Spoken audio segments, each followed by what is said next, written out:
The story of the Mongol Empire is among the most astonishing and fierce chapters in human history. From the windswept steppes of Central Asia, scattered clans of nomadic tribes came together under the leadership of one extraordinary man, the man who would later be remembered as the most dreaded conqueror of all time, Genghis Khan.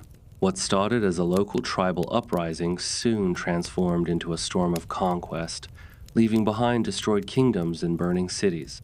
Within less than a century, the Mongols had forged the largest continuous land empire ever recorded, stretching from the Pacific Ocean in the east to the very frontiers of Europe in the west. For those who opposed them, the Mongols were nothing less than a living nightmare, a tide of mounted warriors who seemed to appear out of nowhere, swift and unstoppable.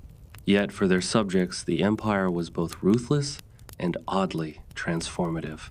Along with terror, they brought stability, long-distance trade, and an unexpected bridge of connection between continents. Still, no empire lasts forever. After decades of expansion, the Mongols began to fracture under the weight of internal rivalries and fights, leaving behind a legacy that was at once terrifying and admirable, remembered both for its cruelty and its surprising sophistication.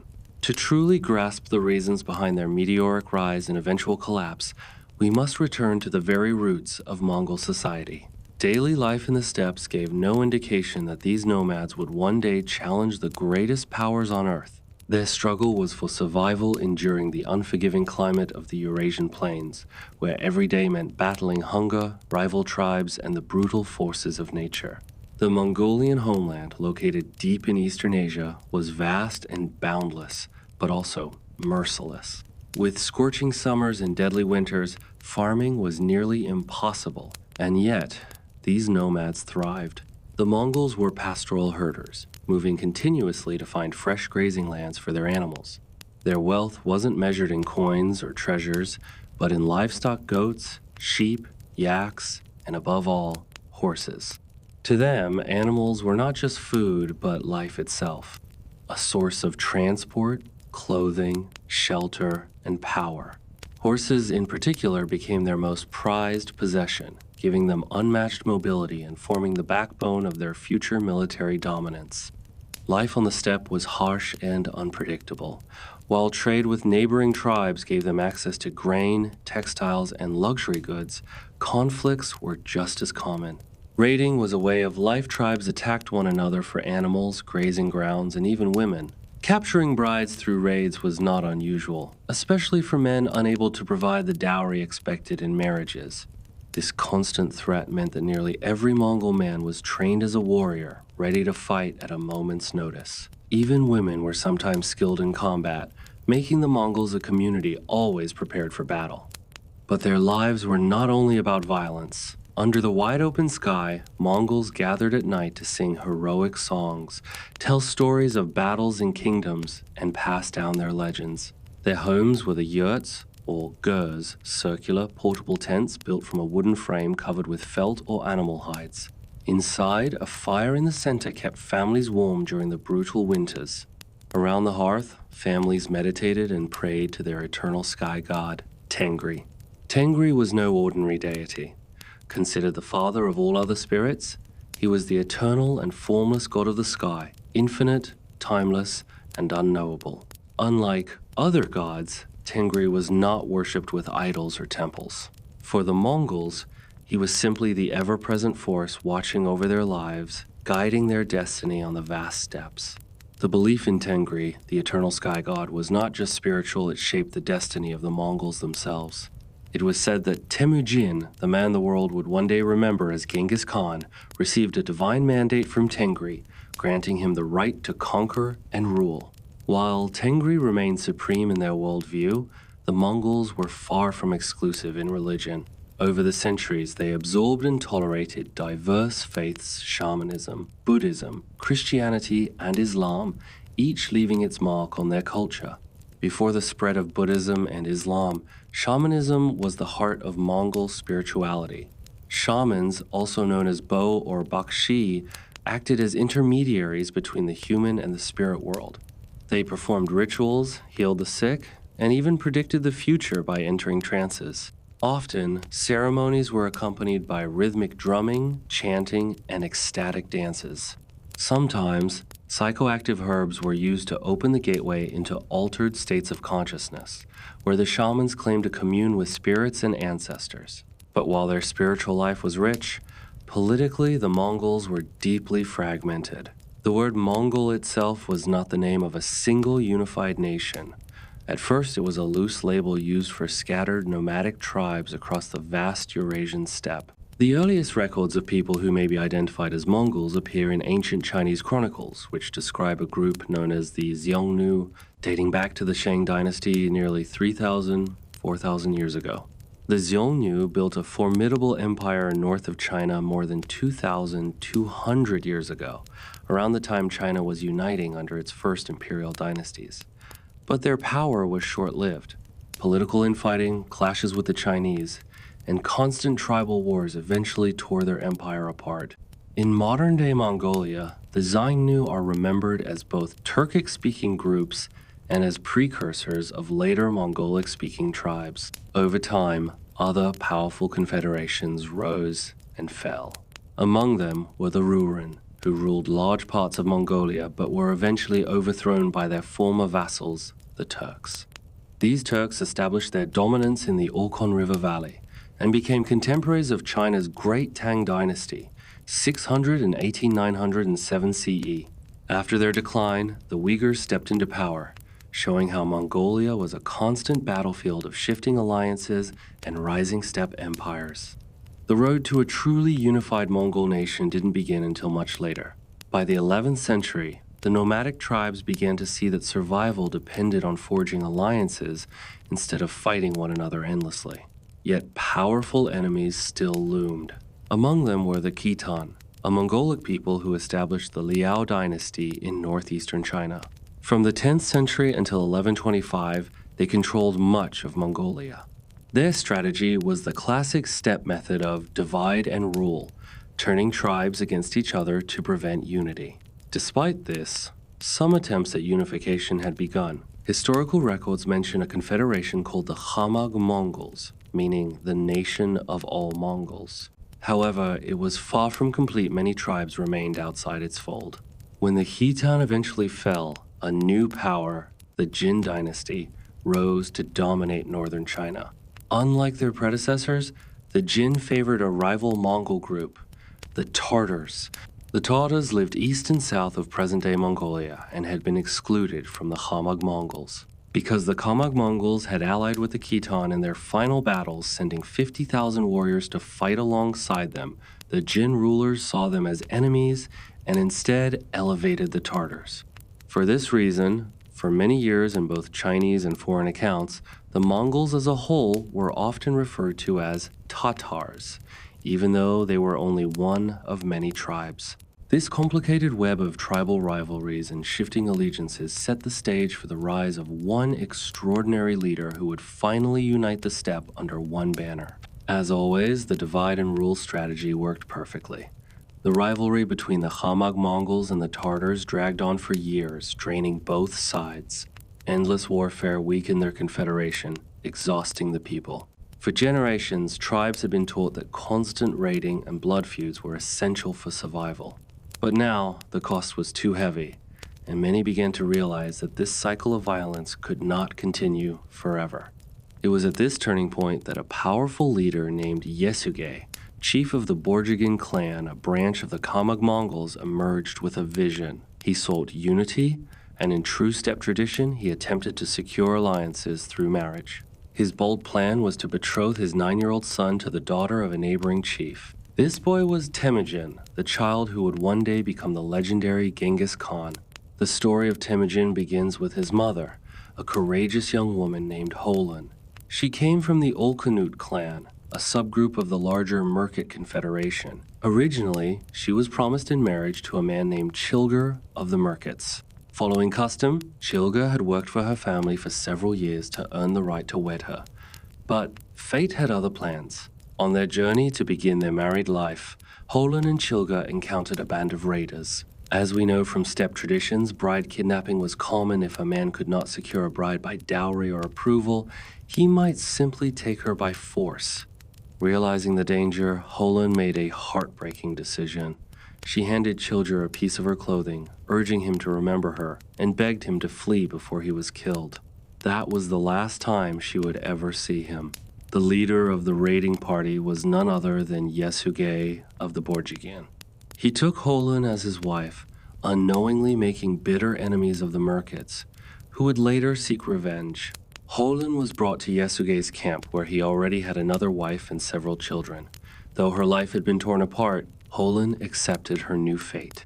Not long after, she became pregnant. Sometime between 1155 and 1167, she gave birth to a son. Yesugei named the child Temüjin, after a warrior he had recently killed in battle. At birth, Temüjin was said to have clutched a blood clot in his tiny fist, a powerful omen among the Mongols.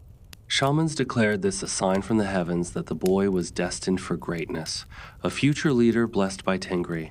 Yet Temüjin's early life was far from glorious. As a child, he was shy and often bullied by his half-brothers. Nothing in his youth suggested he would one day rule the world's largest empire.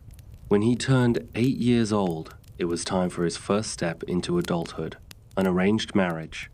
Among the Mongols, marriages were often decided early, with the young groom sent to live and work with his bride's family until both were old enough to Wednesday. Following tradition, Yesugei and Höelün set out in search of a suitable match. Höelün convinced her husband to travel back toward her people's lands so their son could marry from among her kin. During the journey, they stopped at a yurt for rest. The family who welcomed them had a daughter named Berta, around Temüjin's age. The two children formed an immediate bond. The families agreed on their betrothal, and Temüjin was left with Berta's family to serve and grow up alongside her, as custom required. Yesugei, satisfied with the arrangement, began his return home. But fate was already moving against him. On his way back, he encountered a group of warriors celebrating a feast and encounter that would change Temüjin's life forever. The men Yesugei encountered during the feast were Tartars. They welcomed him to sit and eat, but among them was someone who recognized him. The man knew Yesugei had killed one of their tribesmen, Temüjin, after whom Yesugei had named his son. Quietly, they plotted revenge. His food was poisoned. The venom worked slowly, and Yesugei managed to reach home. But the sickness overwhelmed him soon after. By the time messengers reached young Temüjin, it was too late. His father was gone. With Yesugei's death, the Borjigin family's fate darkened. Once a respected household, they were now abandoned. The very allies who had eaten at their fires turned their backs, even seizing their herds. To the Kamuk Mongols, the family no longer had value. But Höelün, Temüjin's mother, refused to surrender. One day, she rode after the retreating clansmen, holding aloft her late husband's solda, a warrior's spirit banner, made of horsehair bound to a pole. It was a sacred emblem of Yesugei's honor and service. She begged them to remember his deeds, yet her plea was met with cruelty. Only an old man spoke in her defense, condemning the clans for such treachery. For his courage, he was struck down, a spear piercing his chest. Temüjin witnessed this moment, the death of loyalty and justice, before his very eyes. His earliest memories were not of triumph, but of betrayal, hunger, and exile. Abandoned and stripped of wealth, Höelün struggled to keep her children alive. They scavenged the steppes, surviving on wild plants, fishing with hooks made from sewing needles, and hunting rats and birds with crude arrows of sharpened sticks. Every day was a test of endurance. For Temüjin, hardship became a teacher, forging him into something stronger. But even in those years of suffering, alliances shaped his path. He formed a deep bond with another boy, Jamuka. Together they hunted, explored, and twice swore an oath of Anda blood brotherhood. From Jamuka, Temüjin learned that family was not only of blood, but of loyalty and sacrifice. Yet family ties were also a source of conflict. His elder half-brother Bektor grew overbearing, stealing Temüjin's catch and asserting dominance. When Höelün dismissed his complaints, Temüjin took matters into his own hands. With the help of his younger brother Kasar, and in some versions, Belgute, he ambushed Bektor. Together they loosed arrows, killing him. Temüjin returned home carrying the burden of patricide. Höelün realized what had happened, and panic swept over her. Her son's violent act had made him a marked man. Forced into exile, Temüjin was soon captured by the Taichiud clan, former allies who had abandoned his family after Yasuge's death. He was bound in a wooden kangu, a heavy stock around his neck, treated as a slave. Many would have broken under such humiliation. Temüjin, hardened by years of struggle, endured patiently, biding his time. One night, his captors grew drunk from feasting and left him under the watch of a young boy. Temüjin seized the chance. He struck his god unconscious and dragged him into the reeds, hiding the body to delay discovery. Only when he was certain the camp had quieted did he make his escape. A sympathetic local family aided him, removing his bonds and helping him flee into the steppe. Now free, Temüjin's heart turned toward a promise made long ago. It had been 7 long years since he last saw Berthe, the bride chosen for him in childhood. Though war, exile, and captivity had separated them, his resolve to find her never faded. This quest to reclaim his wife, and the destiny tied to her, would mark the beginning of his rise from a fugitive orphan to the most formidable leader the steppes had ever seen. Against all odds, when Temüjin went in search of Berthe, his childhood bride, he found her still waiting for him. Despite the chaos surrounding his life and clan, her family honored their earlier promise and gave their blessing for the marriage. Berthe's people, the Ongirat, were a powerful tribe, and this marriage became Temüjin's first true political alliance. Tradition on the steppe required a new bride to gift her husband's father a garment, often a prized piece of clothing. But with Yasuge gone, Temüjin saw an opportunity. Berthe's family presented him with a coat made of black sable, the most precious fur in Mongolia. Instead of keeping it, Temüjin offered the coat to Togrul, Khan, leader of the Khwarezm tribe and a sworn blood brother Onda of his late father. Years earlier, Yasuge had fought at Togrul's side, helping him reclaim leadership from his uncle. By gifting the coat, Temüjin symbolically placed himself under Togrul's protection, honoring him as a father figure. Togrul, remembering his debt to Yasuge, accepted. With this act, Temüjin secured the loyalty of the Khwarezm. Togrul even offered him a position commanding his warriors, but Temüjin declined, preferring instead to strengthen his own camp. No one knew exactly what he was planning, but as ever, conflict was never far away. The Merkits, from whom Temüjin's mother Höelün had once been abducted by Yasuge, still burned with resentment. To them, abducting Berthe would be the perfect revenge. At first, they waited, watching Temüjin's growing alliances with unease. But eventually, they struck.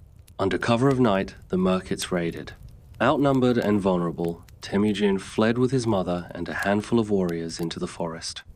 Berthe, however, was captured. Some accounts suggest Temüjin allowed this, sacrificing time with his wife to ensure his family's escape. Others reject this, pointing to his deep devotion to Berthe. Whatever the truth, the result was the same.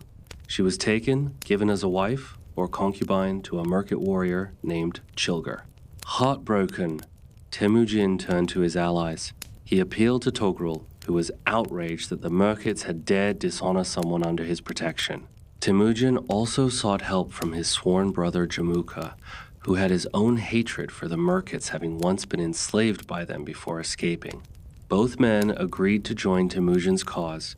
Together, the 3 leaders plotted revenge. Months of careful planning followed, as they prepared a campaign to strike back at the Merkits. Finally, they attacked with overwhelming force. In the bloody clash that followed, Berthe was rescued.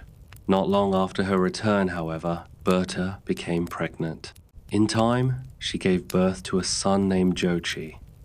But suspicions surrounded the boy's paternity. Given the timing, many believed Berthe had conceived during her captivity among the Merkits. Though whispers of doubt would linger throughout his life, Temüjin never wavered. He publicly recognized Jochi as his son, treating him as rightful heir. For a moment, Temüjin's fortunes seemed to turn. Berthe was restored, his enemies defeated, and his alliances strengthened. His bond with Jamuka grew deeper. The two swore the oath of Anda blood brothers for the 3rd time, pledging eternal loyalty. But living side by side also revealed stark differences. Jamuka believed in aristocracy. That power should rest with noble lineages inherited through bloodlines. This suited him as he came from one of the prominent Mongol families and was favored by the traditional elite. Temüjin, however, held a radically different view. He believed leadership should be earned through merit, loyalty, and ability, not simply through birthright. This clash of ideals would soon tear their brotherhood apart, reshaping the destiny of the steppe forever. He believed in leadership based on merit. This was expected from him as he had risen through poverty, hunger, and slavery to become a worthy competitor for the throne. For this reason, the clans were divided. More traditional leaders believed that the leadership position was due to Jamoka by virtue of his family lineage. Other smaller clans and people supported Tegan as he provided a platform for people to rise if they were ambitious enough. Not unlike Tegan's elder brother, whom he murdered, was beginning to assert his dominance over everyone, especially Tegan. One day, he suggested that they divide their herds. He asked Tegan to take the goats and the sheep while he took the horses. This power move did not go unnoticed by Tegan. Horses represented nobility and power, while goats and sheep were generally associated with a lower status. He decided then to leave and form his own kingdom. Surprisingly, several men from Jamoka's clan, along with their families, opted to follow Zigjin. Some of them were outcasts, others orphaned, or simply of a lower status within the clan. They knew they would never have an honorable place in Jamoka's kingdom. So they followed Tegan, who offered hope to everyone willing to show their capabilities. As expected, the noble family stayed with Jamoka. They didn't want their right to the throne dragged with them. Tejan began to set up his own clan from the families that chose to support him. He had people from the Jaduan clan, Mukali, Subutai, and Jurkin all elected to stick with him till the end. His charisma, tactical, brilliance, and revolutionary idea that loyalty should be earned through merit, not bloodline, won in followers from all backgrounds. He called together a Kuruktai, which is a gathering of Mongol chieftains, nobles, and influential figures deciding on key issues. One of which was electing a Kach, who would be the leader of the clan. He was elected as Kach, which was his clan after all. In the Kuru-Kiltai decisions had to be made by consensus. This meant that Tegan was actually widely respected and maybe even loved. So in 1186, at age 24 inches, was proclaimed Kane by a small Karatai of supporters. It was a direct challenge to Jamuka, who thought Tegan did not deserve that position. Tishin kept his promise of meritocracy after all. After becoming K, it was time to decide on who would be members of his K's court, also known as his Ordu or Horde. Traditionally, this should have been made up of his family members, people of noble titles. But instead, he chose butchers, cooks, archers, and other unexpected people without regard for family ties. The people only respected him more. He also put together a group of elite guards to guard his camp at all times. All the while, Jamoka kept an eye on him from a distance. His cup of vengeance was almost full, and Tegan was about to drink from it. Some years down the line, Jamoka saw his perfect opportunity to strike. During a cattle raid, one of Tejan's followers had killed a distant relative of Jamoka. Jamoka decided that this was enough justification for his revenge. So he mounted an attack on Tegan and his followers. It was called the Battle of Dalen Bowshoot in 1187. Their armies clashed near the Wannan River, and Jamuka defeated Tihin. It was a great loss of Tehin, but not an unforeseen one. Jamoka had a much greater army, and the attack was unexpected. Jamoka decided that defeating them was not enough. He wanted to make a statement as well. So he captured 70 of Tejan's most trusted commanders. Instead of killing them quickly or sending them for a ransom, which was more typical, he decided to boil them alive. While this action deeply hurt Tegan, it also affected Jamuka's reputation. Even the nobles thought this was cruel and vindictive. Because of this, Tegan gained even more supporters. After his defeat, Tegan retreated possibly to the Khenti Mountains or around the upper Wannan River. While there, he was strategizing, planning his comeback. He continued to form alliances with other clans while gaining more of Jamoka's supporters. Temüjin strengthened his alliance with Togrul, the Khan of the Keret tribe who had earlier helped him rescue his wife Borte. Between 1190 and 1194, a new opportunity appeared. The Jin dynasty of northern China approached Togrul, seeking his aid in their war against the Tatars, sworn enemies of the Mongols. Togrul agreed and enlisted Temüjin and his warriors to join the campaign. To bolster his forces, Temüjin also called upon the Jurchen clan, who accepted his invitation. After the battle, a feast was held with Temüjin's men and their Jurchen allies. During the celebration, Temüjin's half-brother Belgute caught 2 Jurchens attempting to steal horses, an unforgivable crime on the steppe. One of the thieves was the famed wrestler Buri. Belgute challenged him to a duel, which should have been fought honorably. But Buri drew his sword and slashed Belgute across the shoulder, breaking the sacred code of combat. Temüjin and his followers were enraged, yet he restrained himself. He knew the time for revenge had not yet come, but it would. Soon after, the Jurchens failed to show up for battle. Even without them, Temüjin and Togrul achieved a resounding victory. The Tatars were wealthy, with access to Chinese goods, silks, jewelry, gold, silver, and vast herds of livestock. The spoils of war were divided, and Temüjin returned home triumphant. But triumph turned to fury when he discovered that, during his absence, the Jurchens had raided his camp. Now, Temüjin's patience was at an end. Launching a swift campaign, Temüjin crushed the Jurchen forces. He captured their nobles, and instead of following the old custom of ransom or simple execution, he brought them before a Kurultai, a public council. There, they were judged guilty and executed. This was both terrifying and revolutionary. For the first time, justice was administered through collective decision-making, rather than private revenge. Temüjin then absorbed many of the ordinary Jurchens into his own tribe, not as slaves, but as equals with full rights. He even adopted an orphan boy from the Jurchens, entrusting him to his mother Höelün. To finalize matters, Temüjin hosted a great feast. At its height, he ordered a wrestling rematch between Belgute and Buri. Fearing Temüjin's wrath, Buri deliberately let Belgute win. But Belgute sought more than victory. In a brutal act of vengeance, he mounted Buri's back and snapped his spine, killing him instantly. After this, Temüjin relocated his base camp to the confluence of the Anon and Höelün rivers. Over time, this site evolved into his capital, Avarga, though for now it was just a growing settlement. Meanwhile, Jamuka was plotting his return. In 1201, he was proclaimed Gurkhan, or Khan of all Khans, by his allies. This title had last been held by the former Kiev ruler, before Togrul and Temüjin's father Yasuge overthrew him. By taking the title, Jamuka directly challenged both Togrul and Temüjin, his adopted son and rising rival. Jamuka united the Taichiud, who had betrayed Temüjin's family after Yasuge's death, along with other aristocratic clans who despised Temüjin's merit-based rule. In their eyes, he was an upstart with no noble claim to power. Temüjin and Togrul prepared to face him. The steppe was about to be torn apart in one of its bloodiest wars of succession. The goal of steppe warfare was simple: to terrify the enemy so completely that they would flee before the first clash of blades. Fear itself was a weapon, and the Mongols mastered it. Among their strategies was the use of spiritual warfare. Shamans stood on hills and mountains, beating ritual drums, invoking the spirits, and even attempting to summon storms. Their presence was seen as a divine sign of victory. One shaman, the ambitious Tangri, would later become a central figure in Temüjin's story. On the day of battle, shamans stood with Temüjin's army.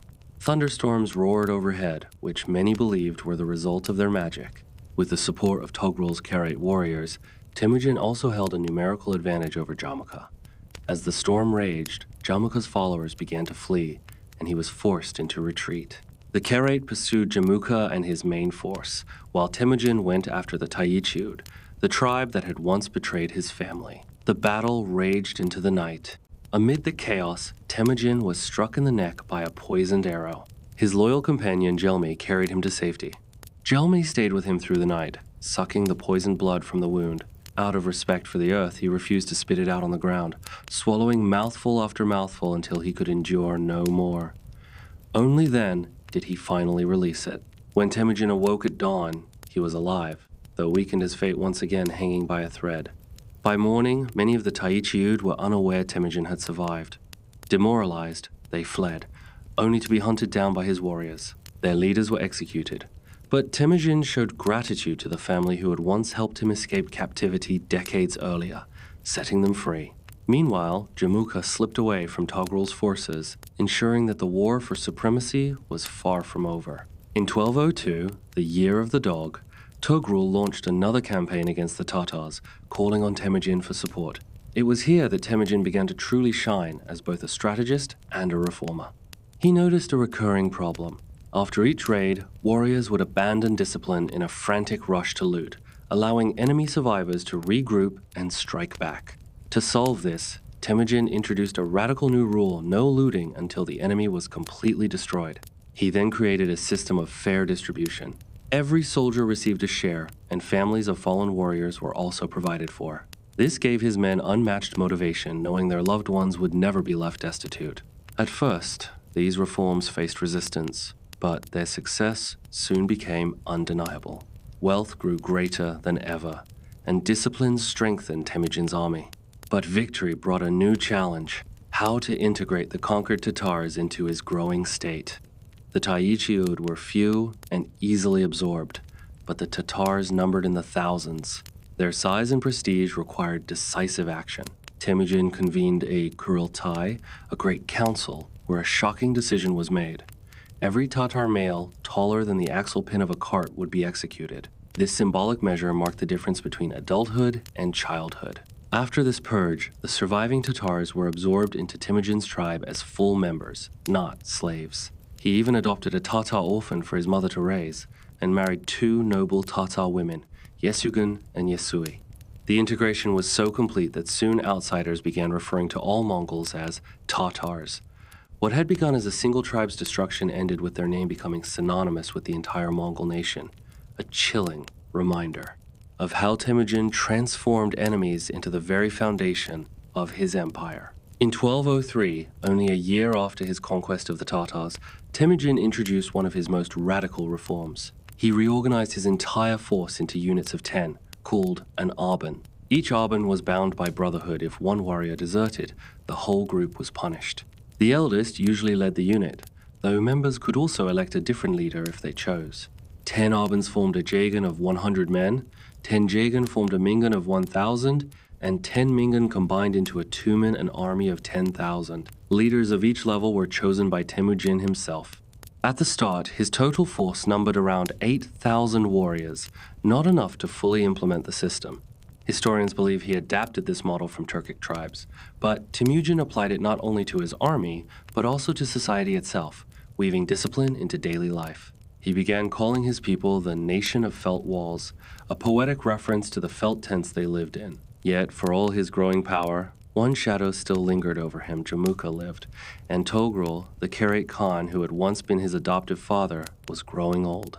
With succession uncertain, Temüjin proposed a marriage alliance, his son Jochi to Togrul's daughter. This union would have secured his claim as the steppe's foremost leader, but Togrul refused. Influenced by his ambitious son Sengum, and by the belief that Temüjin lacked noble blood, the proposal was rejected. Later, Togrul appeared to change his mind. A message was sent to Temüjin, inviting him to attend the wedding feast. Trusting his adoptive father, Temüjin set out with only a small escort, leaving his main army behind. But it was a trap. Togrul never intended a union. He planned to eliminate Temüjin without facing him in open battle, knowing he could not win that way. As Temüjin drew near, whispers of betrayal reached him. Outnumbered and isolated, he had only one choice: escape. He ordered his men to scatter, fleeing in all directions, while a small band followed him east, with Togrul's forces in pursuit. After days of flight, starving, parched, and exhausted, the survivors reached the shores of Lake Baljuna. Of the thousands who once marched with him, only 19 men remained. They were from different clans, tribes, and even religions, yet all faced death together. Then, by chance, a wild horse appeared from the north. Temüjin's brother Kasar gave chase and brought it down. The men skinned it, lit a fire with dry dung, and cooked the meat. For them, this horse was no accident. It was a sign from the heavens. On the lakeshore, the men swore loyalty to Temüjin, and he swore to them in return. This pledge became known as the Baljuna Covenant, a sacred oath of unity born from desperation and betrayal. Revived by their oath, Temüjin's scattered followers slowly regrouped across the steppe. Meanwhile, Togrul celebrated, believing his rival destroyed. But he had underestimated the resilience of his former protege. Temüjin struck back with shocking speed. His forces rallied and ambushed Togrul, scattering the Kiev army. Many of Togrul's men defected, choosing to serve Temüjin as long as they had not personally betrayed him. Togrul's son, Sengum, perished of thirst in the desert, and Togrul himself fled west in hopes of refuge among the Naiman. He never returned. His kingdom collapsed, his followers absorbed into Temüjin's rising empire. For Temüjin, this was not just a military victory, it was a turning point. The betrayal at Baljuna had nearly destroyed him, but from it, he forged a brotherhood that would carry him to ultimate power. Finally, in 1204, the year of the rat, Temüjin prepared for his ultimate campaign to dominate the central steppe. The Naiman tribe had yet to submit and were sheltering his lifelong rival, Jamuka. Temüjin tested innovative strategies on the Naiman first. Instead of massed formations, he deployed dispersed squads of 10, striking from multiple directions while keeping their numbers hidden. After each skirmish, his squads would scatter, leaving the enemy disoriented. He also employed the lake formation troops in long lines, rotating in waves of arrow fire. Then, at the crucial moment, he shifted to the chisel formation, narrow in front but broad in the rear, allowing a steady, controlled advance. In a masterstroke of psychological warfare, Temüjin instructed his men to sleep peacefully the night before the final assault. His enemies, exhausted and unnerved, could not rest. Confused and panicked, the Naiman fled, but Temüjin did not immediately pursue. Instead, they unknowingly ran toward a steep mountain slope where many perished, tumbling into the gorge like fallen logs. By dawn, Temüjin's forces eliminated the remaining Naiman warriors and their Khan, Taiyang Khan. Taiyang's son, Guyuk, escaped to the Tian Shan Mountains, and Jamuka vanished into the forests. Alone and diminished, Jamuka's followers finally surrendered in 1205, the year of the ox, delivering him to Temüjin. In a striking display of both authority and magnanimity, Temüjin executed Jamuka's followers for their betrayal, but offered Jamuka himself mercy. The former rival requested a noble death, his blood not to touch the earth, and vowed to watch over Temüjin and his descendants. Honoring this, Temüjin buried Jamuka atop a high hill with the golden belt they had once exchanged as blood brothers. Temüjin had now conquered every tribe across the steppe, from the Gobi Desert in the south to the Arctic tundra in the north, encompassing the Manchurian forests and Alay Mountains to the west. He reigned supreme. After a year of consolidating peace, he convened the Kurultai to formalize his rule. In 1206, the year of the tiger, before the largest assembly of Mongol chieftains ever, Temüjin was proclaimed Genghis Khan, the universal ruler. Shamans, including the famed Tangri, beat their ritual drums while musicians performed into the night. Thousands of animals were sacrificed to feed the celebrants, and youths competed in traditional games, wrestling, horse racing, and archery, the Mongol Naadam festival. Under his leadership, Temüjin now commanded nearly 1 million people and almost 20 million animals. Rejecting the old tribal titles such as Khan and Gurkhan, he united his people under a new identity. Yeki Mongol Ulus, the great Mongol nation. In the west, his name would become legendary, recorded in Persian as Genghis Khan, a title that would echo across continents for centuries. Under Genghis Khan's rule, the steppe was transformed from a scatter of independent tribes into a single, disciplined force, united, determined, and ready to crush any opposition. The storm of conquest was no longer approaching, it had arrived. The once fragmented Mongolian people were now consolidated under one banner, the Great Mongol Nation. After decades of bloodshed and strategy, Genghis Khan began establishing a new social and legal order. Building on his 1,203 reforms after the Tartar campaign, Genghis Khan revolutionized not only the military, but society itself. Warriors were organized into Arban, squads of 10, Zun, 100 men, Mingan, 1,000 men, and Tumen, 10,000 men. While smaller units elected their own leaders, Genghis personally appointed commanders of the larger formations. This system allowed even shepherds, hunters, and ordinary herders to rise to positions of command based on merit and loyalty, not noble birth. He placed his most loyal companions, those who had stood by him through exile and war, as leaders of tens of thousands. Even within his family, leadership was based on competence. His mother received 5,000 men, as did his youngest brother and 2 youngest sons, Ogedei and Tolui. His eldest sons commanded 8,000 each. Anyone abandoning their posts faced the death penalty. Genghis Khan also codified laws that reflected his personal hardships. He outlawed abduction and forced marriages, ensuring women could not be seized against their will. Rumors about the legitimacy of his son Jochi, born to his wife Berti, lingered, but he declared all children, whether born to wives or concubines, legitimate. Theft of livestock was punishable by death, reflecting his family's experience with stolen animals. Hunting during breeding season was forbidden, emphasizing sustainability and responsibility. Only fragments of Genghis Khan's laws and ordinances survive today. No complete copies remain. Beyond the Yasa, he occasionally offered guidance known as Bailik, meaning wisdom. With his throne secured, Genghis Khan turned to new conquests. His first campaign targeted the Western Xia, a Tangut kingdom in northwestern China. The Tangut posed a formidable challenge: fortified cities and an army nearly twice the size of the Mongols. The Mongols had to adapt, learning siege tactics. Between 1207 and 1209, Genghis launched repeated assaults on western Xia cities using siege engines borrowed from Chinese engineers and relied on relentless mobility. They tried diverting rivers to flood the cities, though sometimes with disastrous results for themselves. Nevertheless, the campaign taught the Mongols the importance of siege warfare.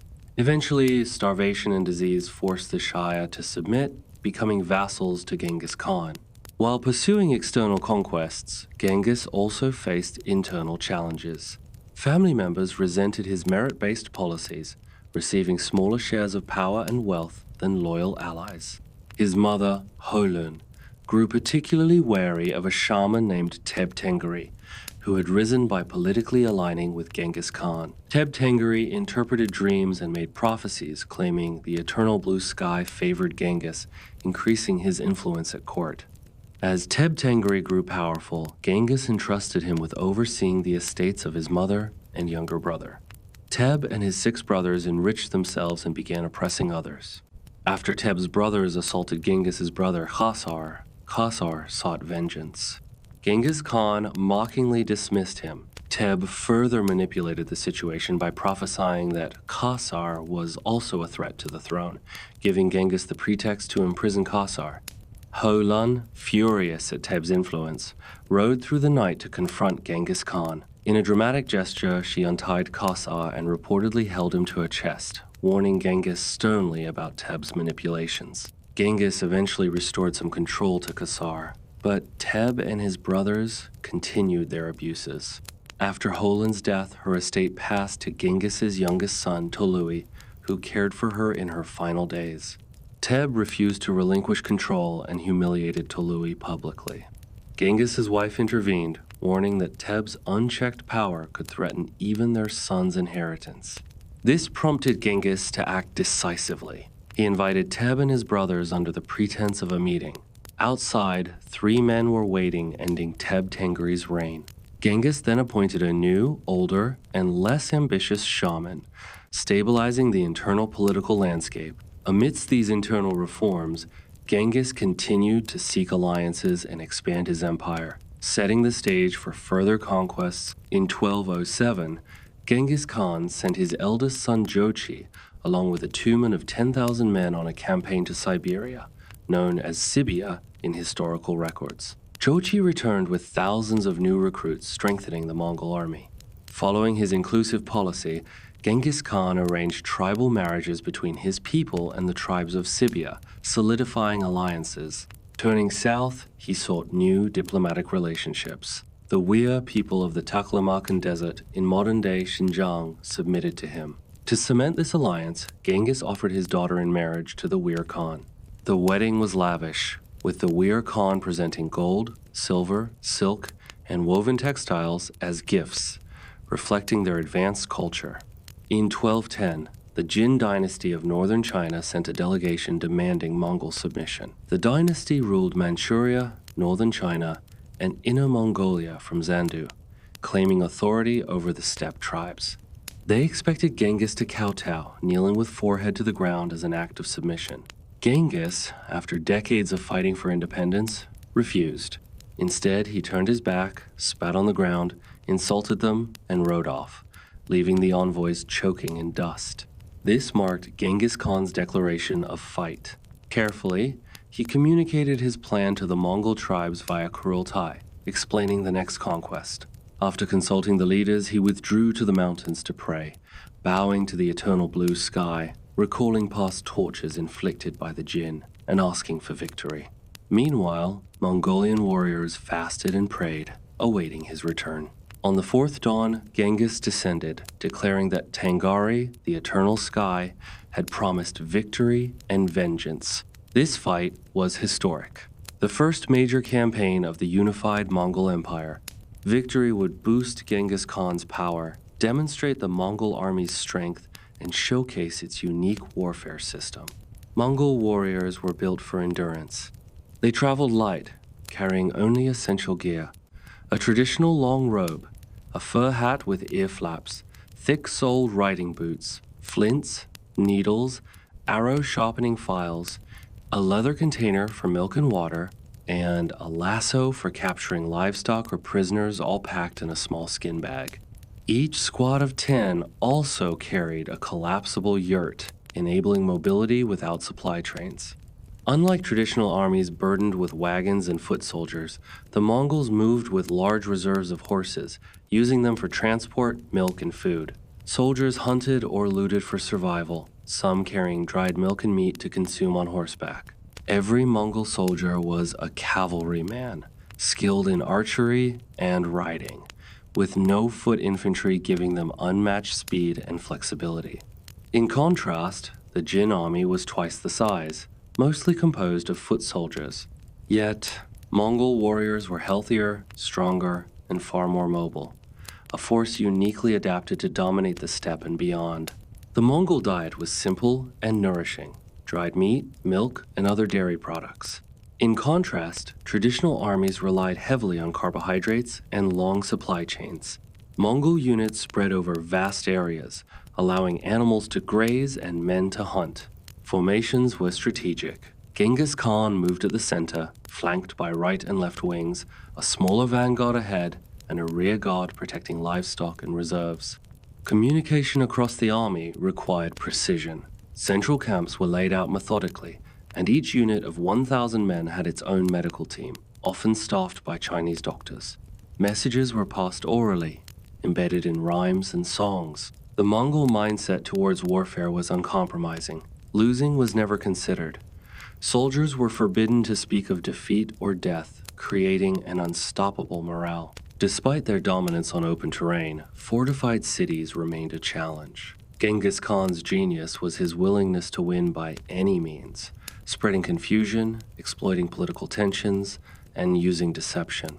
His strategy was to cause fear first, forcing enemies outside their defenses. He presented the Mongols as saviors of the Khitan, appealing to the displaced royal family and people who felt Mongols were like family. The Mongols leveraged internal dissent. Yellow Chusai, a Khitan royal in exile, helped them understand the Jurchen territories. Skilled in astrology and scapulomancy, he interpreted omens and advised the Mongols while serving as a translator and guide. Using this intelligence, Genghis Khan restored the Khitan monarchy as a vassal state, creating divisions among the Jurchen and weakening their unity. Additional tactics included burning villages and stampeding animals to disrupt enemy supply lines. The confusion caused by over 1 million refugees further strained Jurchen logistics. Over time, Genghis Khan acquired siege engineers to construct catapults, ballistae, and trebuchets, technologies previously unknown to the Mongols. Each engagement improved their siege capabilities, blending speed, mobility, and heavy weaponry. By 1214, Genghis Khan marched on the Jurchen capital, Zhongdu. The Golden Khan, already weakened by internal strife, surrendered. Genghis Khan agreed to withdraw in exchange for lavish gifts: silver, gold, silk, horses, and slaves. The Golden Khan also offered one of his daughters in marriage. Much like his earlier campaigns with the Wei and Tangut, Genghis allowed the Jurchen to retain a small, semi-autonomous kingdom, demonstrating both strategic mercy and political foresight. Despite the initial Mongol withdrawal, the Golden Khan and his leaders reneged on their promises. Fearing Mongol authority, the Golden Khan fled south to Cayenne, believing the terrain would protect him. Genghis Khan viewed this as rebellion. He mobilized his army and crushed them decisively, leaving no opportunity for recovery. In a final display of dominance, Mongol cavalry trampled the farmlands, ensuring that peasants could not return, symbolically erasing the rebellious region. Returning home, Genghis Khan faced an unexpected challenge: a new leader in Siberia, and this time, a formidable woman chief named Itaran, meaning big and fierce. Some tribes who had previously submitted stopped paying tribute. When Genghis Khan sent 2 negotiators, she captured them. By 1219, he dispatched a trusted general with a small troop to investigate. Itaran's territory was a dense forest, making it difficult for the Mongol army to track her movements. She was able to anticipate their arrival, ambushing and killing the general. Furious, Genghis Khan planned to personally lead an attack, but advisors suggested an alternative. Instead of a direct assault, he had his men create a secret new path through the forest. A decoy force was positioned to mislead her while the main group advanced undetected. Using this strategy, the Mongols besieged her stronghold, freed their captured soldiers, and captured Itaran. In a display of both diplomacy and dominance, Genghis Khan married her to one of the envoys she had held captive, integrating her into his expanding empire. Around the same time, Genghis Khan received envoys from Kashgar, a city in western China where Muslims were being persecuted by Gertlag, son of Tayan Khan of the Naming tribe. The city had been ruled by Khitan settlers following the Jurchen ascension, but Gertlag, originally a Christian, and the black Khitan Buddhists oppressed the Muslim population, banning prayers and religious gatherings. When the Muslims resisted, Genghis Khan responded decisively, storming the city, destroying its defenses, and razing it to the ground, demonstrating the consequences of defiance against Mongol authority. The Muslims of Kashgar turned to the universal leader, Genghis Khan, seeking salvation from their oppressive ruler, Ghul. Genghis Khan appointed Jib, one of his most trusted generals, to confront Ghul's army and deliver justice. Acting strictly at the Muslims' request, Jib's forces avoided unnecessary plundering and spared civilian lives. Ghul was eventually defeated and beheaded near the modern-day borders of Afghanistan, Pakistan, and China. The people of Kashgar celebrated the Mongol intervention, calling Genghis Khan a mercy of the Lord and a bounty of divine grace.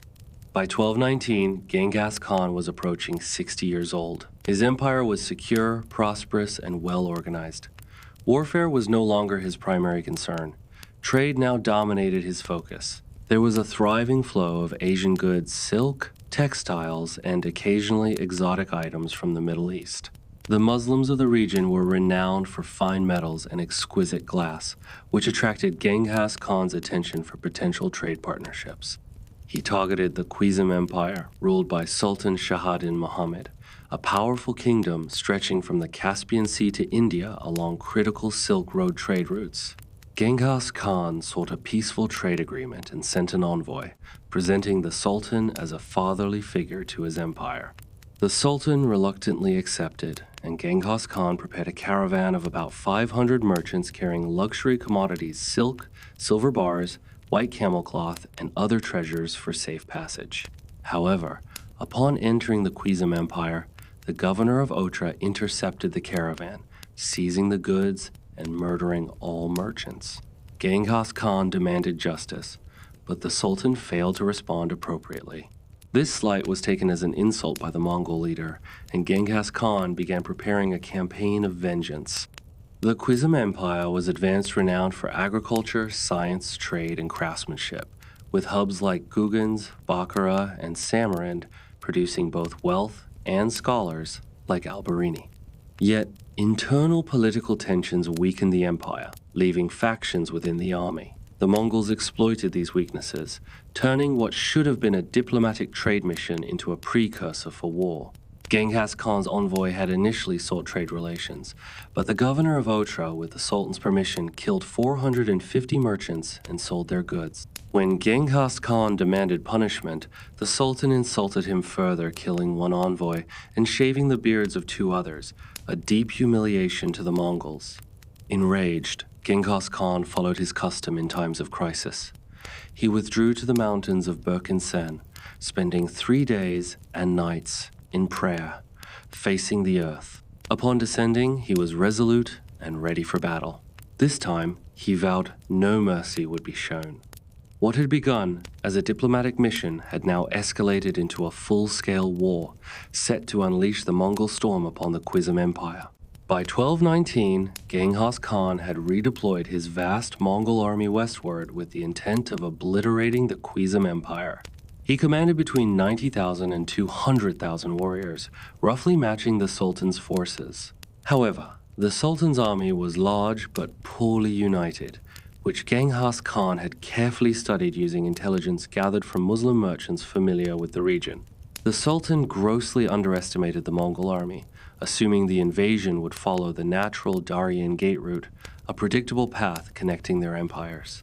Genghis Khan, however, had already planned 10 steps ahead. He dispatched a detachment of 20,000 to 30,000 troops under his son Joki and trusted General Zeb through the treacherous Tinshim Mountains into the eastern part of the Khwarezm Empire. The journey was exhausting and dangerous, but it allowed the Mongols to catch the Sultan completely off guard. Meanwhile, another force under his sons Chagatai and Anugade laid siege to the border city of Otra. The siege lasted 5 months with little progress until a man named Khwarezm, loyal to no one, opened the city gates. The governor held out 1 more month, but mounting casualties eventually forced his surrender. The Mongols exacted merciless punishment. Governor Enelchuk was executed by pouring molten silver into his eyes and ears. The city itself was razed to the ground, and surviving inhabitants were enslaved. Mongol forces then systematically besieged other Khwarezm cities, including Banakat, destroying its capital and burning its famed library. Tens of thousands were slain. Genghis Khan reportedly declared himself God's punishment for the sins of the people while addressing a mosque in Bakhra Nishapa. Even his son-in-law Tukucha was killed in battle. When Genghis Khan consulted Tukucha's widow, she decreed that all men, women, children, and livestock be executed, and some sources say their heads were piled in 3 separate mounds. At Samarkand, Genghis Khan employed his usual strategy of political manipulation. Rumors suggested that the Sultan's mother, Turtahan, was in conflict with him and had the loyalty of senior commanders. Genghis Khan spread word that she and her commanders had defected to the Mongols, driving a wedge within the enemy camp. He also issued absurd decrees in the Sultan's name, further sowing confusion. Despite the city being well fortified and garrisoned, the Mongols executed a brutal joint assault with Genghis Khan and his sons leading the charge. Prisoners were used as human shields, intensifying fear. By the 3rd day, the Samarkans attempted a counterattack, only to fall into a Mongol feigned retreat trap, leaving half the defenders slaughtered outside the walls. By the 5th day, nearly all soldiers surrendered. Genghis Khan initially promised mercy to the citizens who evacuated, but ultimately betrayed his word, executing all remaining inhabitants. The city was completely crushed. The Sultan, however, managed to escape westward with his son Gyaldin and a few loyal followers, finding refuge on a small island in the Caspian Sea. Genghis Khan immediately tasked his top generals Subtai and Jib with hunting them down. By 1220, word reached Genghis Khan that the Sultan of the Khwarezm Empire was dead. Some accounts claim he succumbed to pneumonia, while others suggest his death was due to the psychological collapse from losing his empire. By the end of that year, the Mongols had conquered nearly all major cities of the Khwarezm Empire. Cities including Bukhara, Samarkand, Otra, Nishapur, Balkh, Bashawa, Banakat, Khojind, Hat, Bamin, Ghazni, Kazin, Hamadan, Terms, and others fell one after another. The campaign was bloody and filled with grief, even for Genghis Khan. During the battle in the Bamiyan Valley of central Afghanistan, an arrow struck and killed Mutigin, Genghis Khan's favorite grandson. The news reached Genghis Khan even before the boy's father, Chagatai. He summoned Chagatai to his quarters and ordered him to channel grief into battle, rather than cry. Both father and son did exactly that. The city of Bamiyan was so devastated that some Persian sources later referred to it as the City of Woe or the City of Screams.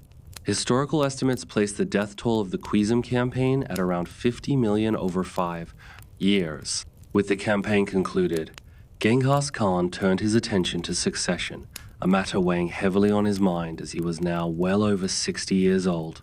Each son was entitled to govern a portion of the empire, but the question remained: who would rule the central government with the support of his brothers? To resolve this, he convened a Kuretai and outlined his intentions. After his opening remarks, he asked his eldest son Yoki, son of Bors, to speak. Chagatai interpreted this as a declaration of Yoki as heir and immediately challenged him. Shockingly, he then asked the court if they would follow Yoki, the son of a merchant, a veiled attack on his legitimacy. This enraged Genghis Khan. Yoki screamed, lunged, and a violent fight erupted between father and son. Over decades, Genghis Khan had ignored rumors about Yoki's paternity, which had begun after Bors was kidnapped by the merchant 40 years prior. Chagatai, realizing the damage done to both Yoki and their father's authority, proposed an alternative: that their third brother, Odai, be named heir. Ultimately, Odai was chosen as the successor. Genghis Khan distributed lands among his sons and separated them as far as possible to prevent disputes. Though he assigned Yoki and Chagatai to oversee campaigns in Urgent, their constant bickering prolonged the siege to 6 months, frustrating Genghis Khan. He summoned his sons, marking the last time he ever saw Yoki. Following the Chrome campaign, Genghis Khan organized a massive hunt to celebrate. Thousands of soldiers participated over several months, pursuing everything from rabbits and birds to gazelle, antelope, and wild asses. Yet Yoki never appeared, allegedly conducting rival hunts in his own territories. He later died in the newly conquered lands. However, fate intervened unexpectedly. During the winter of 1227, as Genghis Khan prepared to make war on the Tangut, he paused to hunt wild horses across the Gobi. One of his horses, startled by a charging herd, threw Genghis Khan to the ground, causing serious injuries. Despite nursing his wounds, he continued with the campaign. The battle persisted for 6 months and a few days, but before its final victory could be fully realized, Genghis Khan passed away. The exact circumstances of his death remain shrouded in mystery, but historians agree he was buried simply, dressed in a plain white robe and felt boots, and embalmed with costly spices. To preserve the secrecy of his resting place, those who carried his body to the royal cemetery were reportedly killed, ensuring that no one would ever reveal the grave's location. He was laid to rest on the slopes of the Canary Mountains in Mongolia in an unmarked grave, the final resting place of the greatest conqueror of his age. Genghis Khan had transformed a collection of scattered tribes into an empire spanning 2 continents, leaving behind a legacy of awe, fear, and unprecedented power. Yet, the story of the Mongol Empire did not end with his death. It was merely the beginning of a new chapter, known as the Empire without Genghis. His passing in 1227 left a massive power vacuum, and his third son, Ogodai, was chosen to ascend the throne. After a 2-year mourning period, in 1229, the Kuretai proclaimed Ogodai as the Great Khan. The celebrations were immense. In his overzealousness, Ogodai opened his father's treasury and distributed its wealth generously. Pearls, a symbol of Mongol prestige, were handed out, while bolts of silk were thrown to the crowds. Horses and camels were decorated in elaborate finery, and all Mongols received new silk garments embroidered with golden threads. Colors were assigned to each day, and the festival lasted all summer. Revelers drank to excess, falling unconscious only to resume the celebrations upon waking. Ogodai's family adopted the title Golden Family, or Golden Lineage. Amid the festivities, some newly conquered subjects refused to send tribute. Ogodai sent armies into northern China and Central Asia to reassert Mongol authority. When that proved insufficient, he dispatched a battalion of 30,000 soldiers. Much of the wealth, however, had already been taken or depleted. He then established a permanent occupying force with families, which helped stabilize the region somewhat, but the tribute flowing back to Mongolia remained modest compared to Genghis Khan's era. Ogodai had grand ambitions, one of which was to build a capital city that was more than a cluster of yurts. He chose a strategic site along the Owen River in the middle of Mongol lands. The location had favorable weather and access to water, but had once belonged to the Enkan of the Khar tribe. Ogodai envisioned a trade hub and administrative center, a capital that would rival the great cities of the known world. However, Ögedei did not fully account for the logistical costs. The city, Karakorum, required a constant supply of food from south of the Gobi, a task both costly and difficult. Named for its black stone walls, the city boasted tall, imposing walls and lofty pillars, projecting strength and permanence. In his drive to establish Karakorum as a trade and cultural center, Ögedei made some financially risky decisions. He paid exorbitant prices for goods regardless of quality to attract merchants. Entertainers, musicians, wrestlers, and performers from Persia and beyond were invited and generously compensated. Merchants received a 10% bonus on all transactions, and capital was provided to those unable to finance their caravans, incentivizing trade and cementing Karakorum's status as the Mongol Empire's new heart. In a further effort to facilitate trade and encourage commerce, Ögedei introduced a system of paper money exchanges. He also planted trees along trade routes to provide shade and comfort for merchants traveling across the vast Mongol lands. By 1235, however, Ögedei had nearly exhausted the wealth that his father, Genghis Khan, had painstakingly amassed through decades of conquest. His lavish lifestyle and ambitious projects had bled the treasury dry. Furthermore, the Mongols had grown accustomed to a life of luxury, which could not be maintained without continuous conquest. Genghis Khan, in contrast, had built an economy dependent on plunder and tribute, not production or trade. Facing this financial strain, Ögedei called together a Kuretai to decide the next steps. Among the suggestions were campaigns into India, Persia, and the Song dynasty. But Subutai, one of the empire's most seasoned generals, proposed a bold plan. A decade earlier, during the Khwarezmian campaign, he and General Jebe had ventured into Eastern Europe with Genghis Khan's permission to conduct a reconnaissance mission. They had encountered the Christian kingdom of Georgia, ruled by George III. Subutai recounted how the Mongols had used the dogfight strategy, a tactical feigned retreat, to lure the Georgian army into a trap, resulting in complete annihilation and forcing Georgia to become a vassal state. Following Georgia, the generals had explored the plains of Eastern Europe, observing political alliances and local power structures. They encountered Turkish nomads called Kipchaks, persuading some to ally with the Mongols. Subutai's interest, however, lay in the agricultural and urban territories further west, specifically the Russian principalities. By April 1223, Mongol forces had reached the Dnieper River, causing alarm among local rulers. Cities like Shimonzek, Cherniv, Kiev, Galek, Vaya, Suzdal, and Kursk mobilized forces, uniting under the command of princes, many named Mislav, with Prince Mislav Romanovich of Kiev being the most prominent. The Mongols sent a delegation of 10 envoys offering peace or surrender. The Russian coalition rejected the offer, executing all the ambassadors, a severe violation of Mongol custom. Seeking revenge, Subutai and Jebe executed a repetition of their feigned retreat strategy. Over 2 weeks, the Mongols drew the Russians toward the Kalka River, near the Sea of Azov, exploiting terrain favorable to cavalry maneuvers. Exhausted from the pursuit, the Russian forces faced the full might of the Mongol cavalry in a decisive engagement. Although outnumbered, the Mongols' mobility and discipline allowed them to overwhelm the Russians. Cavalry units chased down fleeing soldiers, ensuring minimal escape. Russian princes and coalition leaders were killed, while some nobles were captured for revenge on the execution of the envoys. Subutai and Jebe celebrated their victory with a feast lasting several days. They forced Prince Mislav and his sons-in-law to witness the aftermath, eventually wrapping them in rugs under the floorboards and crushing them a punishment for defying Mongol diplomacy. After the Mongols withdrew, European accounts claimed it was divine justice, interpreting the destruction as God punishing the guilty. Yet a decade later, Ögedei viewed the campaign as less economically rewarding than conquests in China and the Muslim world. Subutai attributed this to the limited resources available during the initial reconnaissance, but promised potential for future gains.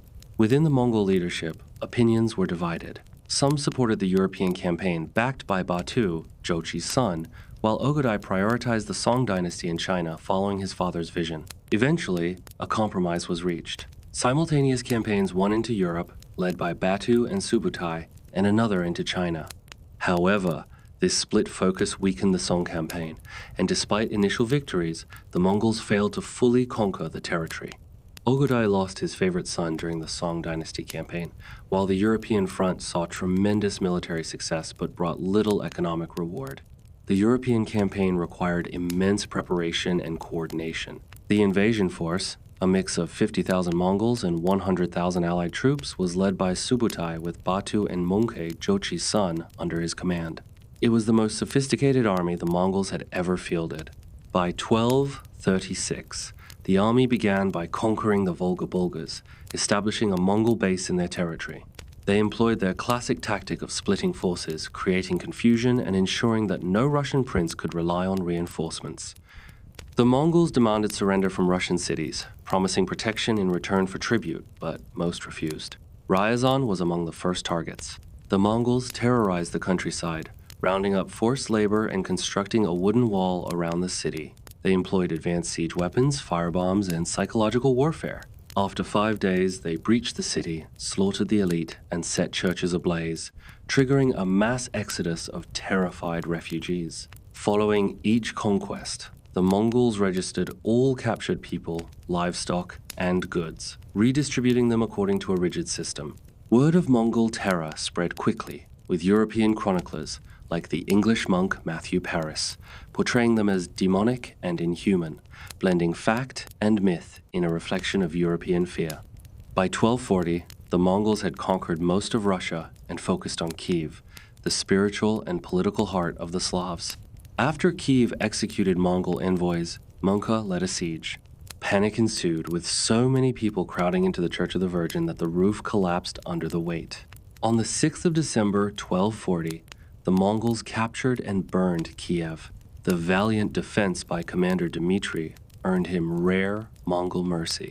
Within a year, Batu earned the title Tsar Batu, cementing Mongol dominance over Russia. As refugees fled west, Europe began to realize the devastating power of the Mongols. By 1241, Subutai led a three-pronged invasion of Central Europe. One force advanced into Hungary, another into Poland, and the third moved toward Germany. This campaign was not just conquest, it was also a political struggle among Genghis Khan's grandsons, each vying for power after the death of Ogedai's heir during a banquet. Batu, Guyuk, and Buri clashed publicly, trading insults and threats. Ogedai, enraged by his son Guyuk's behavior, chastised him for mistreating troops and falsely claiming glory. Meanwhile, Europe remained largely ignorant of Mongol history until the fall of Kiev unleashed waves of refugees carrying tales of horror. Chroniclers like Matthew Paris compared the Mongols to a lightning storm, highlighting their speed, precision, and destruction, an early foreshadowing of what would later be called Blitzkrieg. In Poland, the Mongols crushed an army of 30,000 at the Battle of Liegnitz on the 9th of April 1241, leaving only 5,000 survivors. Skilled captives such as miners were taken east for forced labor. Yet, this northern campaign served primarily as a diversion, preventing reinforcements from reaching the Mongols' main target. Hungary. In Hungary, Subutai lured King Belafor's forces into a trap on the plains of Mohi.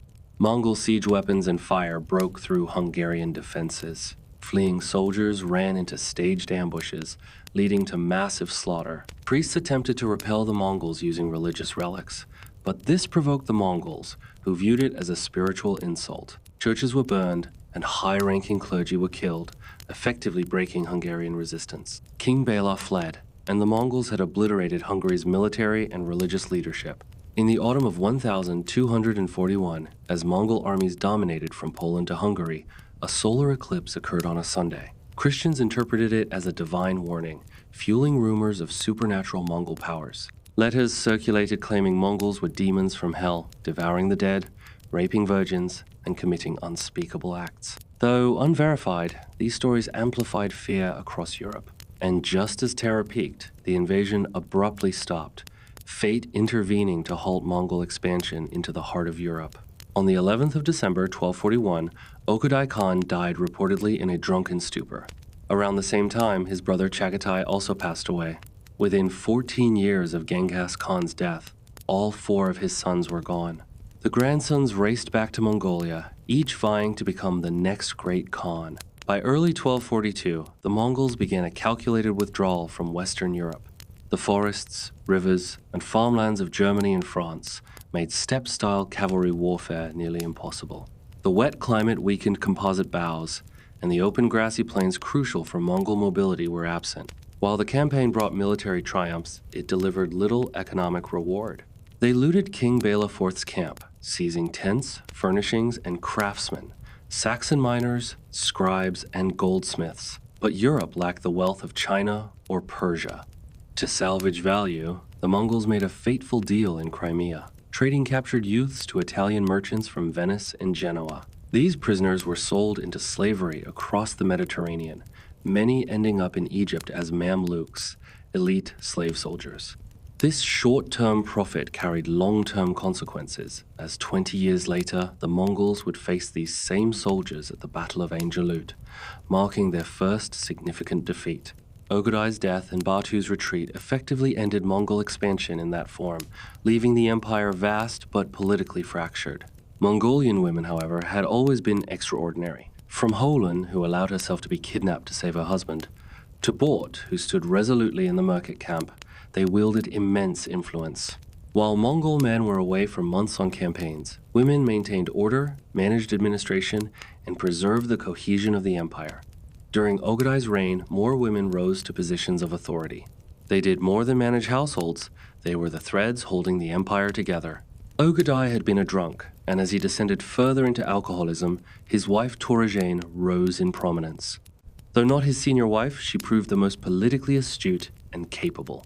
She gradually assumed administrative control during his lifetime and officially became regent after his death in 1241, known as Yeki Khatun, the Great Empress. Temüjin was not alone. Across the empire, widows of Genghis Khan's sons held authority. Sarani, widow of Tolui, ruled northern China and Mongolia, including the Khan's ancestral homeland, while Ibuskin, widow of Chagatai, governed Central Asia. Many of these women were captives from other steppe tribes, including Christians, and formed a formidable and politically unstoppable coalition. As regent, Temüjin implemented policies to strengthen the empire. Passionate about education, she ordered the printing of Taoist texts in 1240. Yet her primary goal was ensuring her son Gyuyuk became the next Khan. She removed Ogedai's ministers and installed loyalists, most notably Fatima, a Persian captive from the Khwarezm campaign, whom Temüjin trusted implicitly. When the first Kurultai convened, Gyuyuk was not elected, and Temüjin maintained her regency, consolidating influence and securing votes for her son. By 1246, Temüjin called a second Kurultai, confident of her position. Gyuyuk was elected Great Khan, though the decision was made behind closed doors within the Golden Family. She celebrated the occasion with a grand coronation at Karakorum, the empire's capital. Dignitaries arrived from across the known world, the Seljuk Sultan from Turkey, envoys from the Abbey Caliph in Baghdad, and claimants from the Georgian throne. Among them was the European envoy Fray Giovanni da Pian del Carpine, a 65-year-old Franciscan sent by Pope Innocent IV. He had traveled nearly a year across Europe and the Mongol front in Russia, covering 3,000 miles in 106 days, a testament to the empire's relay communication system. The Mongols misinterpreted Carpine's arrival as submission from Europe, but he bore a stern warning from the Pope. Recognize the Pope as God's authority and cease killing and invading lands. This shattered any illusions the Mongols held about Christianity. Gyuyuk, however, soon turned against Fatima, his mother's trusted advisor, accusing her of witchcraft, a political charge that carried a death sentence. When Gyuyuk demanded her presence at the palace, she refused. Temüjin resisted as well, but Fatima was seized by force, and what followed was unprecedented. She was tortured publicly, stripped, bound, denied food and water, and flogged with heated rods. Mongol tradition forbade torture. Genghis Khan himself had banned it, emphasizing swift execution over prolonged suffering. Never before had a woman endured such treatment at the Mongol court. Fatima eventually confessed, most likely under extreme duress, to crimes including bewitching Temüjin. Her punishment was grotesque. Her bodily orifices were sealed to trap her spirit, and she was rolled in felt and drowned in a river. Shortly after, Temüjin died under ambiguous circumstances.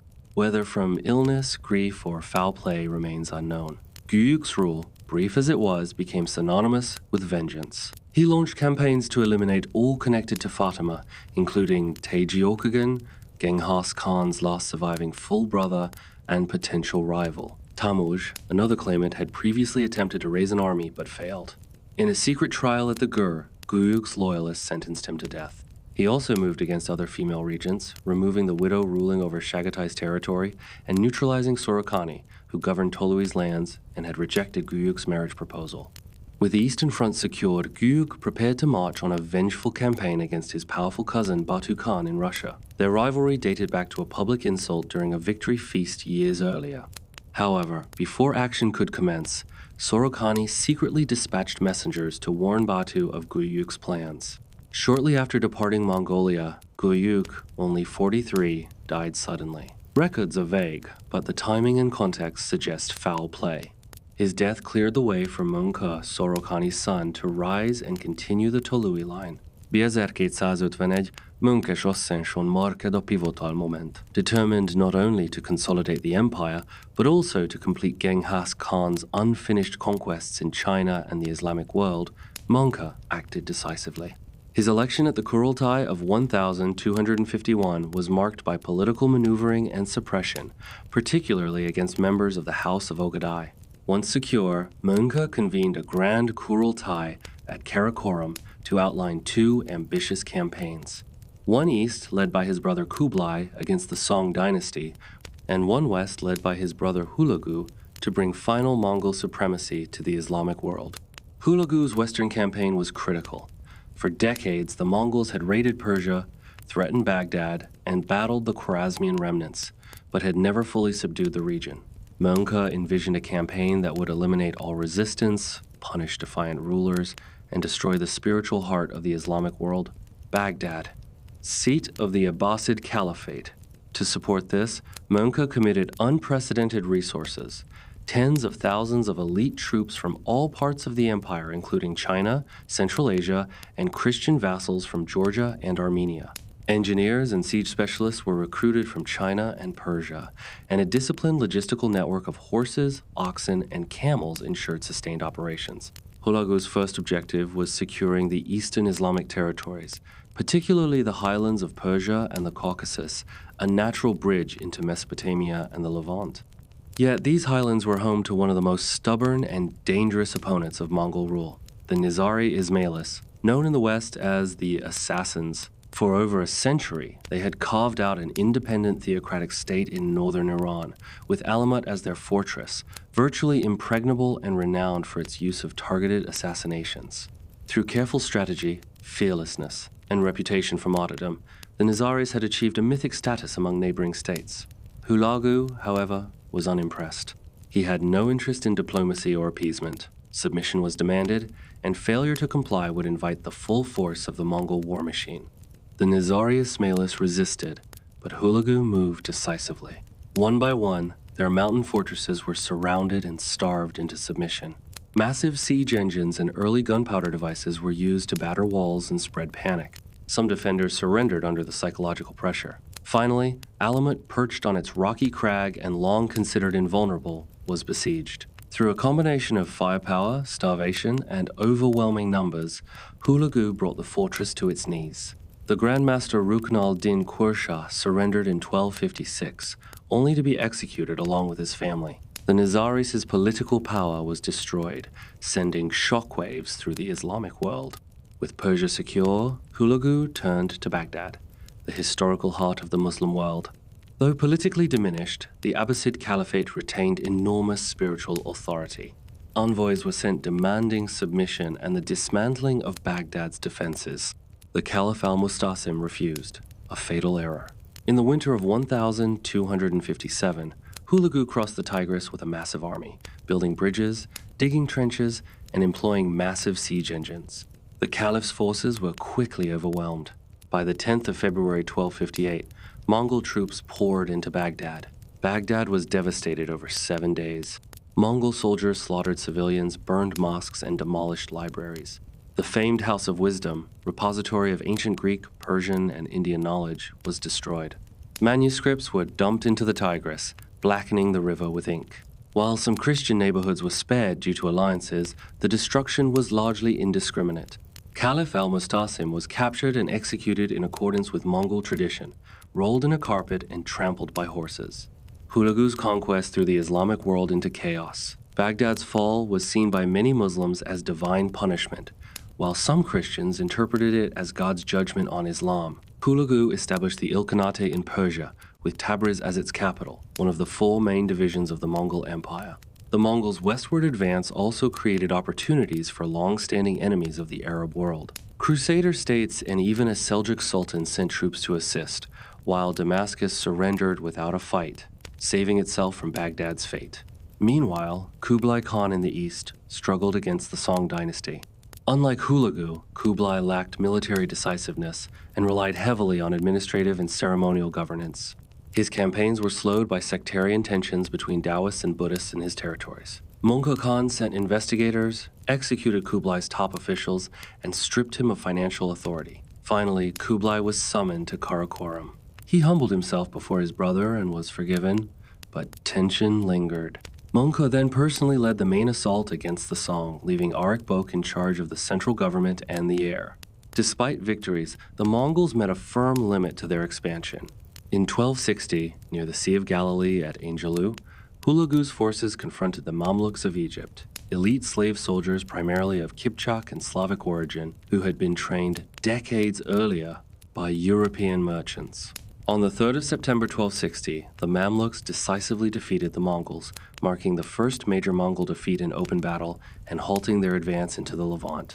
After Baghdad's conquest in 1258, Hulagu established the Ilkhanate, stretching from modern-day Afghanistan to Turkey, with Persia as its core.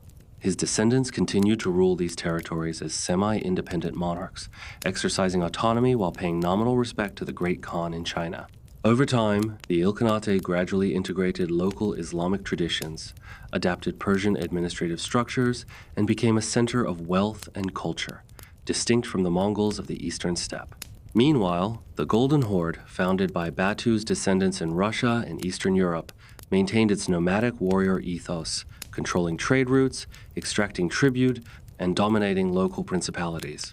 Though they nominally recognized the Great Khan in the east, in practice they functioned independently, gradually converting to Islam and adapting to the settled societies they ruled. The Yuan dynasty, under Kublai Khan, represented a departure from traditional Mongol nomadism. Governing China, Tibet, Korea, Manchuria, and eastern Mongolia, Kublai implemented bureaucratic structures, taxation systems, and trade networks previously unseen in Mongol history. He centralized power, integrated local scholars and officials, and encouraged economic development, while maintaining the military might of the Mongols as the backbone of his authority.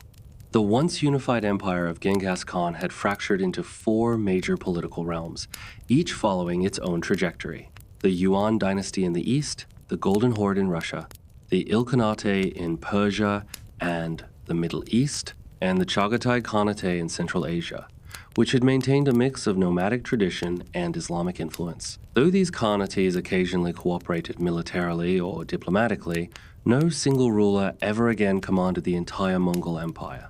By the late 13th century, the Mongol Empire had transformed from a unified, rapidly expanding steppe-based force into a patchwork of culturally distinct, semi-autonomous states, linked by shared heritage and the memory of Genghis Khan's conquests.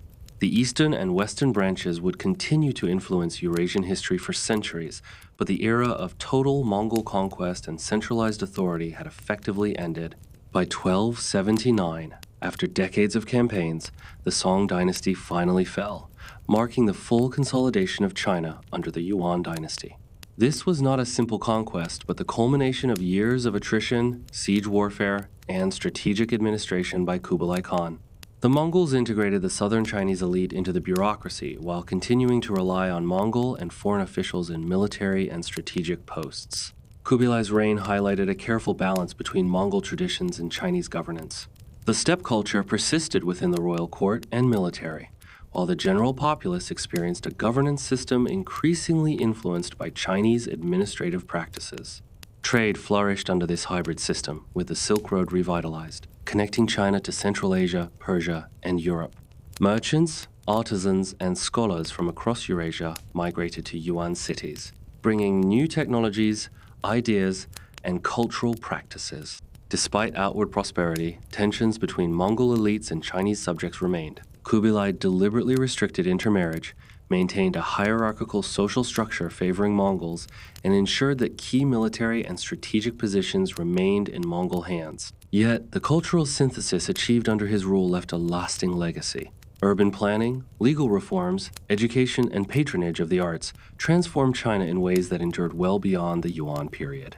While the Yuan dynasty represented the eastern branch of Genghis Khan's lineage, the western Khanates, the Golden Horde, Chagatai Khanate, and Ilkhanate continued to operate independently, each pursuing its own political, cultural, and economic agendas. The fragmentation of the empire was complete, but the shared Mongol heritage and networks of communication and tribute maintained a loose cultural cohesion across Eurasia, connecting societies as distant as China, Persia, and Eastern Europe. By the end of the 13th century, the Mongol Empire had transformed from a single unstoppable force into a constellation of powerful states, each leaving a profound impact on the regions they governed. Kubilai's synthesis of steppe and Chinese traditions ensured that the Mongol legacy would persist not only through military conquest, but also through governance, law, trade, and culture. The empire's age of unified expansion had ended, but its influence would shape Eurasian history for centuries to come. The second invasion of Japan in 1281 ended in disaster for the Mongols, despite the massive scale of the operation. After weeks of stalemate at Hakata Bay, a powerful typhoon, once again interpreted by the Japanese as a kamikaze, or divine wind, struck the combined Mongol fleets. Ships were torn apart, soldiers drowned, and many Mongol commanders perished. Estimates suggest over 70,000 Mongol and allied troops were lost, marking one of the greatest naval catastrophes in pre-modern history. Kubilai Khan was forced to abandon further attempts to invade Japan, and the Mongols would never again launch a major maritime campaign of comparable scale. The failure highlighted the limitations of the traditionally land-focused Mongol military when operating in unfamiliar maritime environments, and underscored the importance of local knowledge, weather, and logistics in naval warfare. After Japan, Kublai turned his attention back to consolidating control over China and maintaining stability across his diverse empire. Despite the setbacks, his rule solidified Mongol governance in the east, completing Genghis Khan's vision in China while marking the limits of Mongol expansion overseas. The Yuan dynasty under Kubilai would continue until 1368, leaving a lasting legacy of administrative reforms, cultural synthesis, and trade networks, even as the Mongol Empire as a whole fragmented into distinct Khanates across Eurasia. If you want, I can tie together the entire Mongol saga from Genghis Khan to Kubilai into a final, cohesive epilogue that highlights the empire's rise, expansion, cultural impact, and eventual fragmentation. This would serve as a strong conclusion to your narrative. By the late 13th century, under Kubilai Khan's leadership, the Mongol Empire had transitioned from relentless conquest to an unprecedented era of political stability and cultural integration. The expansion had reached its natural boundaries: Poland, Egypt, Japan, and Java, defining the maximum extent of Mongol influence. Maritime ambitions had failed due to natural disasters and logistical challenges, while land campaigns had solidified control over China, Mongolia, Tibet, and parts of Korea and Southeast Asia. This new phase, the Pax Mongolica, linked much of Eurasia under a single imperial system. Trade, diplomacy, and intellectual exchange flourished along the Silk Road. The Ordu Yam system, originally designed for military logistics, became a backbone for commerce, enabling safe travel for merchants, pilgrims, and envoys. Identification badges, the PA, guaranteed safe passage, tax exemption, and official support, effectively unifying a vast multi-ethnic empire under standardized procedures. Religious tolerance became a hallmark of Mongol administration. Christians, Muslims, Buddhists, and Taoists served in official positions, and cultural coexistence was visible in architecture, and city planning temples and mosques stood side by side. Innovations in trade, banking, artillery, and navigation were accelerated by this unprecedented exchange of knowledge and technology. Kubilai's reign transformed the Mongols from a nomadic horde into a sophisticated imperial dynasty, blending Mongol traditions with Chinese governance while securing lasting influence across Asia. Though his successors would face internal fragmentation and challenges, this period represented the peak of Mongol power and cultural integration, leaving a legacy that shaped Eurasia for centuries. Under Kubilai Khan, the Mongol Empire evolved from a militarized conquest machine into a sophisticated commercial, bureaucratic, and intellectual network that spanned Eurasia. Military roads and postal routes became arteries of trade, diplomacy, and cultural exchange, enabling goods, knowledge, and people to move with unprecedented efficiency. China exported porcelain, tea, and medicines, while Persia sent back spices, textiles, pearls, and steel. Mongol governors oversaw these networks, employing clerics and bureaucrats to monitor trade, maintain inventories, and ensure fair distribution. Kublai also prioritized geography and mapping, sponsoring expeditions such as the 1281 mission to chart the Yellow River and link Tibet to the Mongol postal network. Persian scholars produced terrestrial globes depicting Europe, Africa, and the Pacific, reflecting the Mongols' sophisticated geographic knowledge. Recognizing the efficiency of water transport, Kublai invested in canals, dams, and the expansion of the Grand Canal, while promoting maritime trade despite earlier military failures in Japan and Java. By 1329, sea transport had grown from 3,000 tons to 210,000 tons annually, linking China to Persia via Mongol-controlled shipping. Agricultural development also became a state priority. Kublai established the Office for the Stimulation of Agriculture in 1261, promoting crop yields, farming innovations, and the spread of cotton cultivation. Cotton workshops and improved tools like the Southeast Asian triangular plow bolstered the textile trade, a major revenue source. Scientific and medical exchange flourished. In Tabriz, the Mongols created a house of healing, combining hospital, research, and educational functions. Chinese medical knowledge, particularly pulse diagnosis, was integrated into Persian and Indian practices while respecting local cultural norms. Intellectual and historical production was actively promoted. Kublai founded the National History Office in the 1260 seconds to document the histories of conquered kingdoms, legitimizing Mongol rule within local traditions. In Persia, Rashid al-Din compiled the first comprehensive history of the world, integrating sources from China, Europe, and the Islamic world. Despite these achievements, the Mongol Empire's golden age of unity ended after Kublai's death in 1294. The empire fractured into four semi-independent Khanates: the Yuan in China, the Ilkhanate in Persia, the Chagatai Khanate in Central Asia, and the Golden Horde in Russia. By 1332, the Yuan dynasty faced a succession crisis at Chengdu, marked by political instability, assassinations, and rapid changes of leadership, signaling the gradual decline of Mongol cohesion across Eurasia. This period illustrates how the Mongols transitioned from conquerors to administrators, traders, and patrons of knowledge, leaving a legacy that reshaped commerce, governance, science, and culture across the Old World. This final chapter of the Mongol story highlights how sweeping conquest and empire building met the limits of nature, disease, and human society. Under the brief rule of a child in Balkan, the Mongol world faced the Black Death, a pandemic that spread with horrifying speed across Eurasia. Originating in southern China, likely carried by fleas on rats traveling trade routes, the plague killed millions, halving populations in China and devastating communities across Central Asia, Russia, and Europe. The pandemic shattered the Mongol Empire's interconnected system. Trade routes were abandoned, tribute flows stopped, and armies lost mobility. Regional Mongol princes were forced to adapt locally, intermarrying with subject populations and embracing dominant religions Islam in Persia and Russia, and shamanism and Buddhism where it persisted. Once a model of multicultural tolerance and economic integration, the empire fractured along cultural, religious, and political lines. In China, the Yuan dynasty fell to the Ming in 1368, ending Mongol rule after less than a century.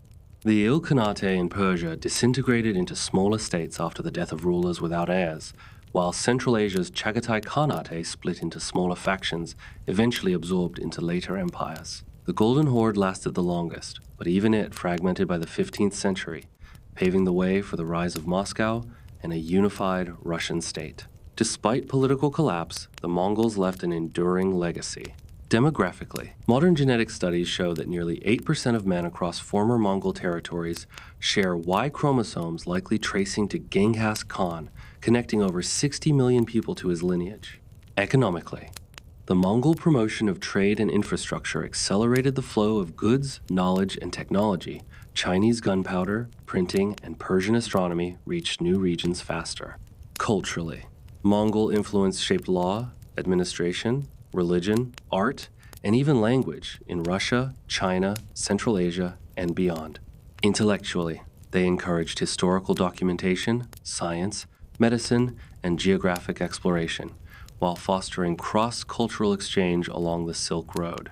The plague's devastation ironically undermined Mongol authority, ending Yuan rule in China and fragmenting their Eurasian dominance.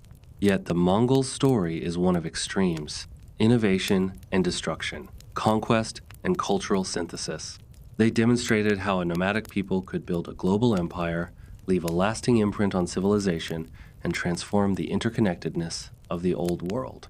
The Mongol Empire ultimately became less about territorial control and more about its lasting cultural, genetic, and institutional legacies, connecting East and West in ways that reverberated for centuries.